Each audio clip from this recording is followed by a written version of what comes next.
a gente, como adulto, esquece que a gente tem essa possibilidade, que a gente tem uma memória auditiva. Então, o que a gente tem que fazer? Ficar escutando. É assim que a gente decora a letra de música. A gente escuta, escuta, escuta, a gente gosta, a gente começa a cantar junto, a gente decora a letra em música, e não é só em português, né? A gente decora muita música em inglês também, não é verdade? Então, a gente tem que realmente fazer força para perceber as sutilezas dos sons. Então, em vez de ficar escutando um negócio, por exemplo, muito comprido, um podcast, alguma coisa muito comprida em inglês, é muito melhor pegar uma coisa mais simples, mais curta, uma narração curta e simples, e prestar atenção nos sons, né? Prestar atenção na sutileza dos sons. Como a gente já falou aqui, eu tenho isso, acho que no YouTube, se vocês quiserem ir lá, como que os sons diferentes de português interferem na hora da gente aprender os sons e fonemas do inglês. Então, aprender a sutileza, ver, olha, tal pessoa pronuncia essa palavra assim, porque muitas vezes a maioria dos adultos pula essa parte. Eu quero falar, a pessoa vai falando, vai falando, vai falando, e aí depois você não entende nada que ela fala.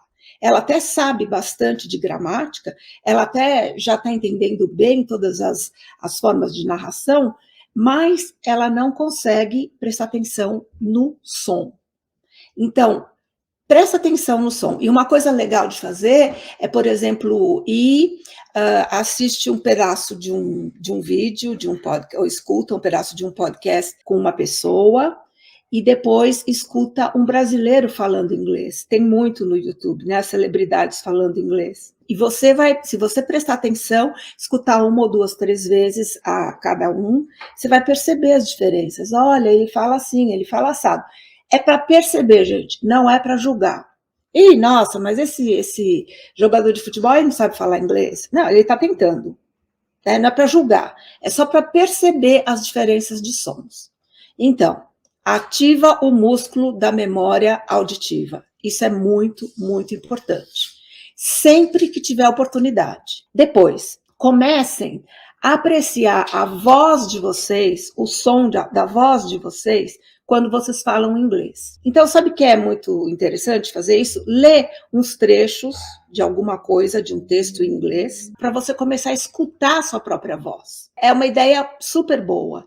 E lógico que muitas vezes vocês vão estar repetindo errado, né? Porque a pronúncia ainda não está muito boa, mas pega alguma coisa que vocês já estudaram no passado, todos vocês já estudaram para estar aqui, né? Você já tem um inglês de nível intermediário, então, sei lá, alguma das lições, alguma coisa que vocês sabem pronunciar bem, e repete, e fica escutando a sua voz.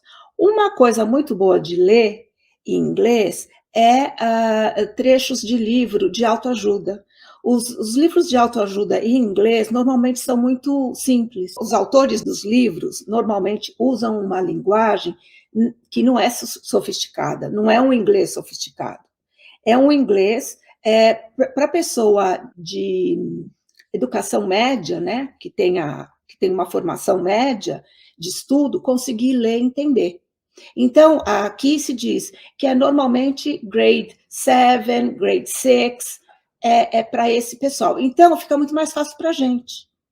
Né? Lógico que é gostoso a gente ler alguma coisa mais sofisticada, mas não nesse momento. Vai ler alguma coisa que faça sentido para você, que você possa aproveitar, que seja interessante, mas que não seja aquele inglês super, super difícil. Uma outra coisa interessante de se ler, para escutar a voz, são livros infantis, né? Eu presto muita atenção em livro infantil, porque eu leio para o meu netinho, né? Então, eu tenho aqui várias coleções. Esse aqui é o Go Go Trucks. Esse aqui, por exemplo, é muito simples, tem só 2 frases. E rima. Big dump trucks to dump the muck. Então, é sonoro, tem uma música. Olha só aqui, né? Tá ao contrário para vocês, né? Small trucks, smaller trucks in a row. Kids make small trucks go, go, go. Parece idiota, mas quando você começa a ler isso, escutar a sua voz, você começa a assimilar também melhor. Né? É muito legal. Então, a gente vai ativar o músculo da memória, a gente vai começar a apreciar a voz da gente quando a gente fala inglês. Uma outra coisa super simples, que eu acho que a maioria de vocês já fez, é trocar o idioma em todos os seus eletrônicos. Né? Bota tudo em inglês. Fica muito mais gostoso de você sentir que você está numa imersão de inglês mesmo, porque você está interessado em destravar sua conversação. E aí tem um outro exercício muito interessante, que é você fazer uma redação em inglês, todo dia. Né? Faz uma coisa pequenininha no seu diário, no seu bloco de notas no celular, uma redação pequena, um resumo do que você fez. Today I woke up very early, ponto, frase simples. I worked from 9 to 12, ponto. Ali, já tem gente que já trocou o idioma do celular, muito legal. Que mais? Aí conta o caso. I had lunch with a friend, ponto. Coisas bem simples. Escreve, e é gostoso porque você está fazendo um journaling do seu dia, né? Você tá lá contando para você mesmo o que você fez. É gostoso porque aí a gente vê, nossa, quanta coisa que eu fiz. Nossa, hoje eu estava produtiva, muito legal. Que mais? I had a nice time with a friend. Ponto. Coisas simples, gente. Bem simples, frases simples. E aí, depois, você lê toda a narrativa do seu dia. Muito legal. Dá aquela sensação de que, poxa, não só eu fiz um monte de coisa no meu dia hoje, como também eu consegui escrever em inglês o que eu fiz no meu dia. E aí, né, para os que têm mais, querem ser mais desafiadores com vocês mesmos, procura outros temas para escrever. Né? Tem várias coisas que a gente pode escrever, não só o que a gente fez no dia, mas de repente contar um pouco da sua cidade natal. Olha lá, a Flavita lê os gibis da turma da Mônica. Mônica's Gang, muito legal, muito legal.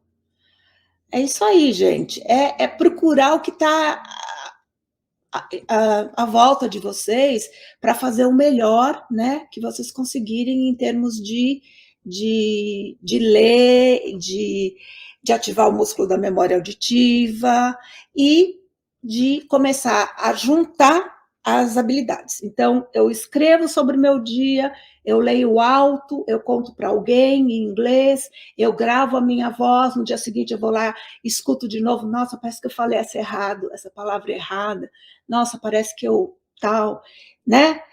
Existe todo um cuidado não, uma autorrevisão que vocês têm que ter depois de cada atividade que vocês fazem.